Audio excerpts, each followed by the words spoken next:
What's up, you guys? Welcome to today's video. As you can tell by the title, I'm finally going to be doing Wentworth versus reality. Now, so many of you requested that I do this video like a year ago, but then when I came out with Orange is the New Black versus reality, my DMs and my emails and the comment section was flooded from you guys wanting me to compare Wentworth to real life. So I have so much to say. I am 2 seasons deep. I know there's so much more, so I might do a part 2 of this, but y'all, I took notes. Look at all that. I took so many notes while I was watching the show, so I got some stuff to say. I have opinions, I have favorite characters. I'm gonna break down all of this stuff from season 1 and season 2. So if you guys have not seen it, you might not wanna watch this video. Everything that happens in season 1 and season 2, I'm going to be talking about everything. So get a cup of coffee, get comfortable, grab some popcorn, grab something, because we're gonna be here for a while. All right, without further ado, let's go ahead and get started.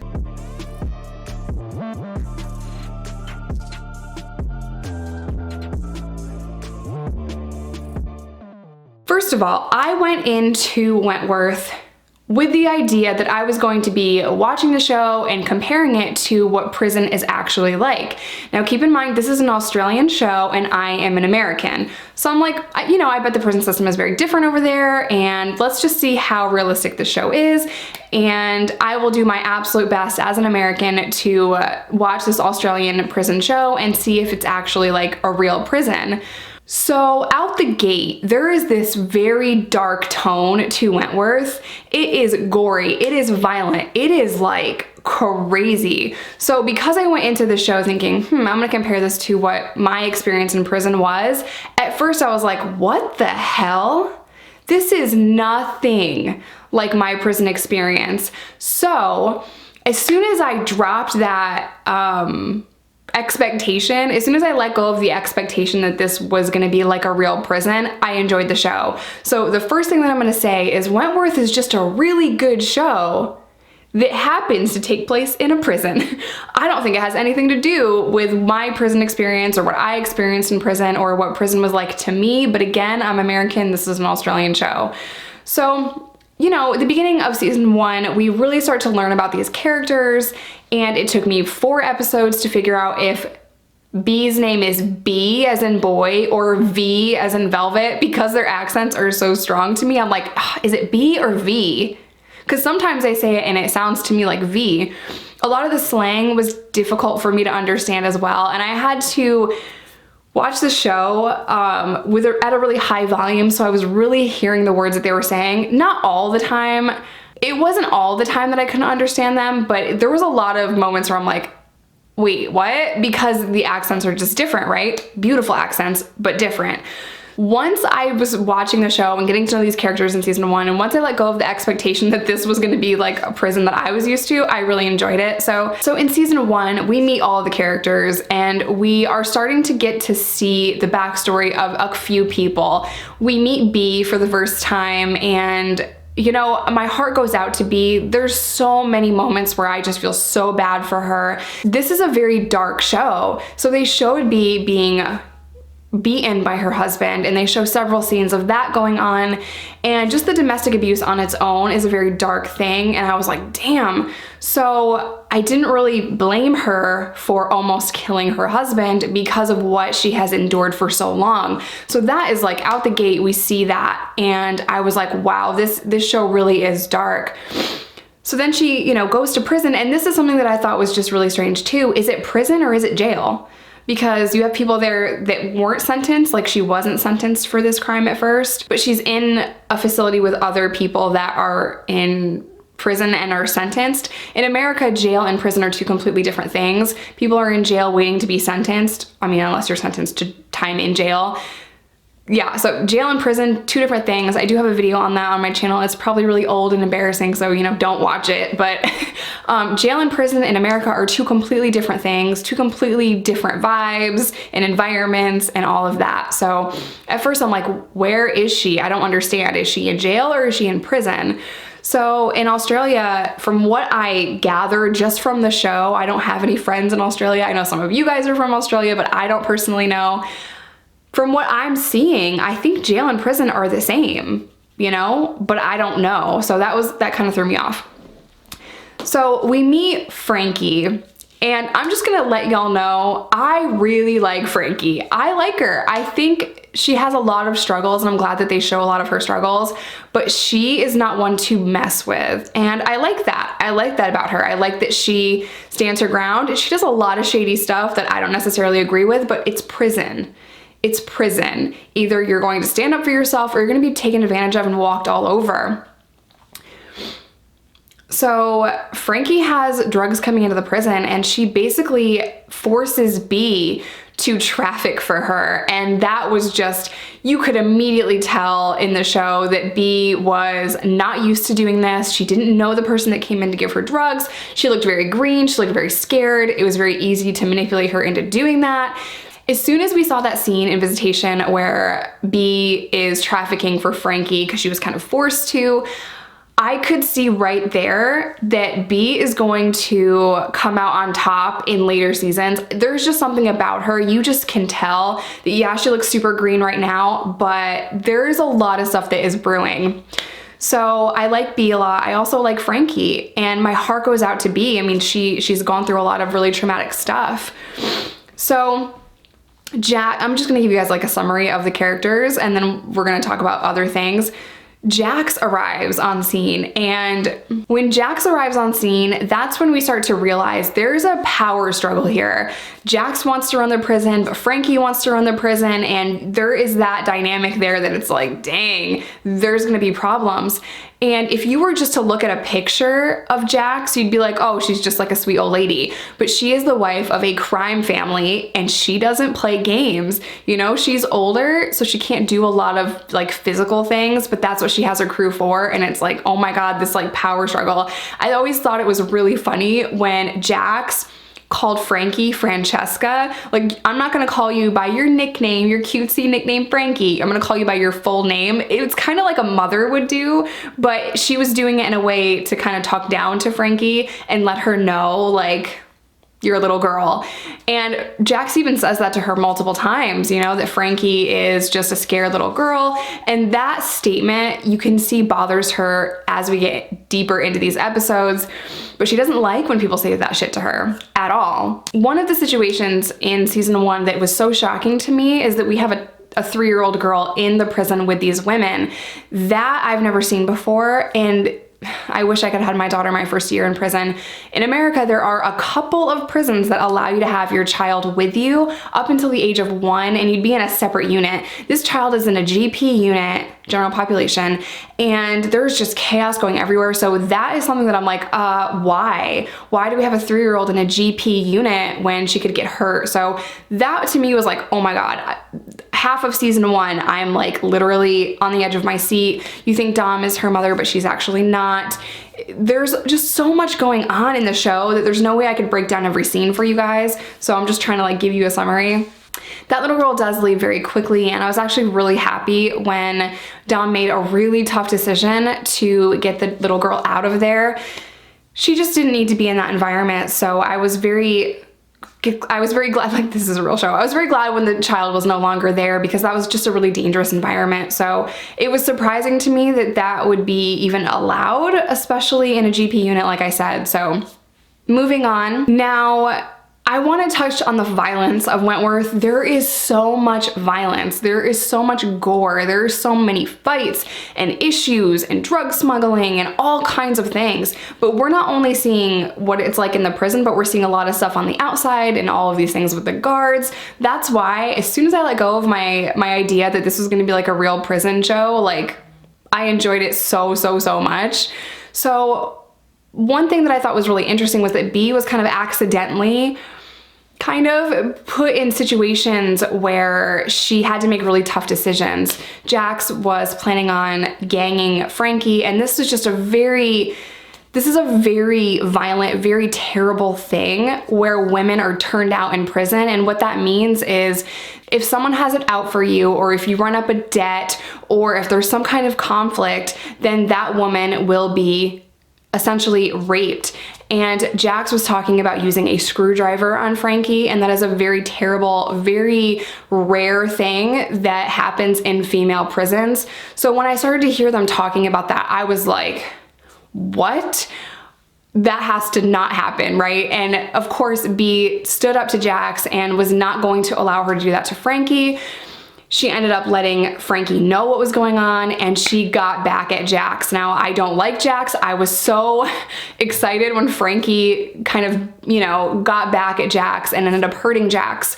Now, because of that, B falls on the bad side of Jax, and you see a lot of stuff go down. And the most tragic thing that happened, I think, I mean, there's so many tragic incidences on the show so far, and I'm only 2 seasons in. When Debbie, B's daughter, was killed by Jax's son, that was so heartbreaking and honestly a little triggering for me to watch.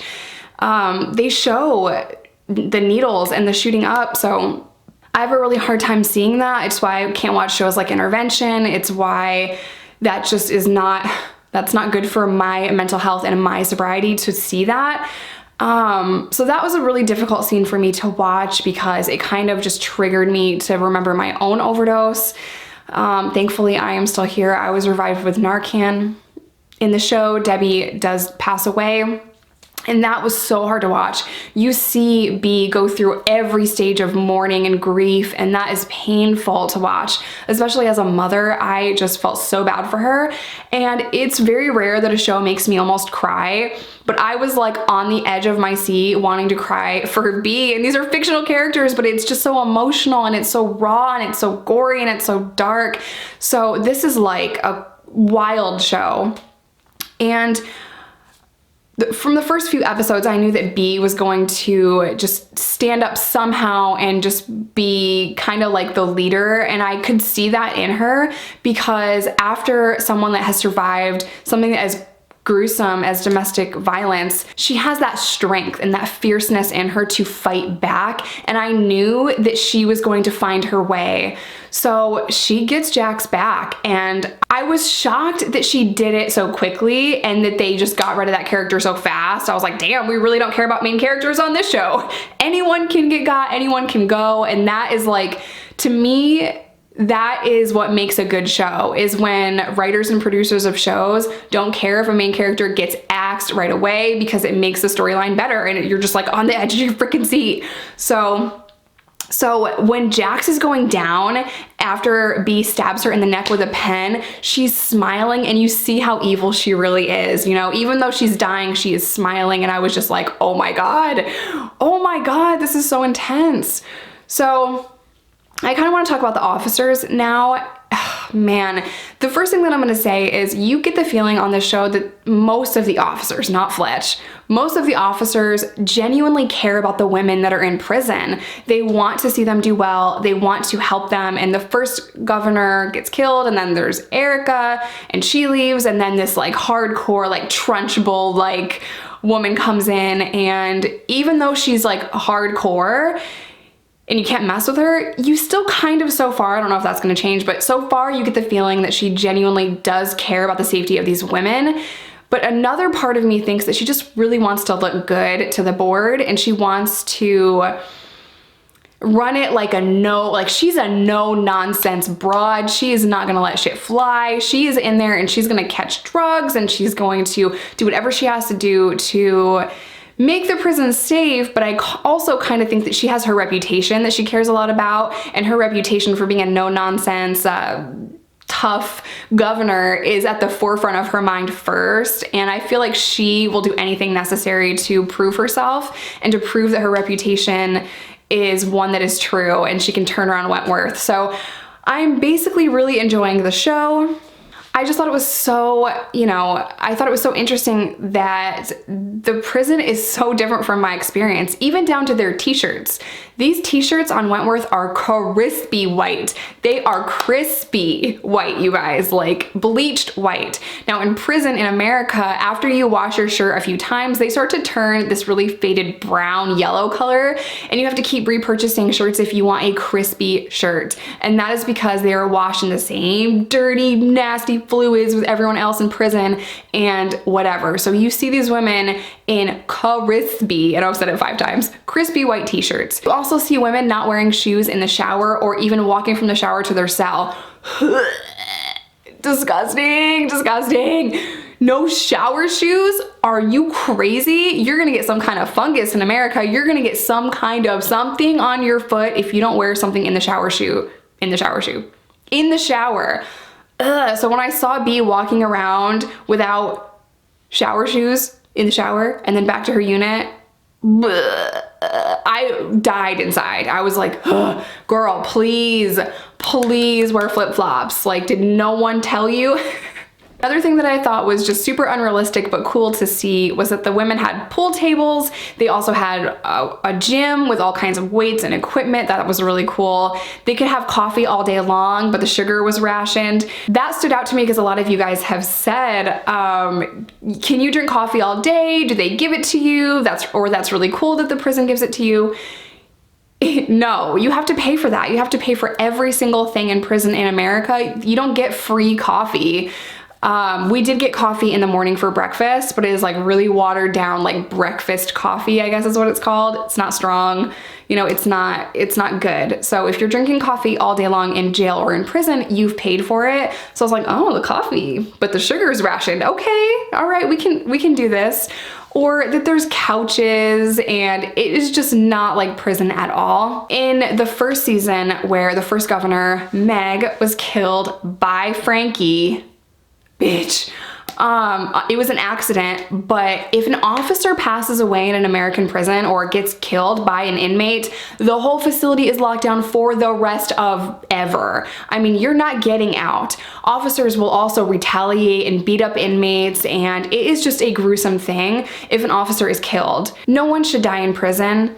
Officers beat up inmates and they die all the time, so I'm going to also be making a video on what is happening in the Mississippi State Prison right now, so stay tuned for that. But just for the sake of this video, if that was a real prison, especially in America, and an officer was killed by an inmate, lockdown, you're gonna get beat up until we figure out who killed this person. We're watching every single camera. They're gonna interrogate every single inmate. It's gonna be a whole full-on investigation, and there's gonna be a lot of pressure on the inmates. You're not going to commissary, you're not going to the shower, you're locked down in your cell, you're not using the phone, and you should just be grateful if you are given toilet paper and food. Straight up, that's how it would be. Oh, I want to go back to this as well because I think it's just kind of important here. When B's daughter passes away, she couldn't go to the funeral. That is accurate, you know, for whatever reason. If you've been convicted of trafficking drugs in a prison, or you have attempted murder, or if you have escape or any kind of violence on your record, you're not going to a funeral. I've even seen people turned down because they had a gun charge and they couldn't go to a funeral.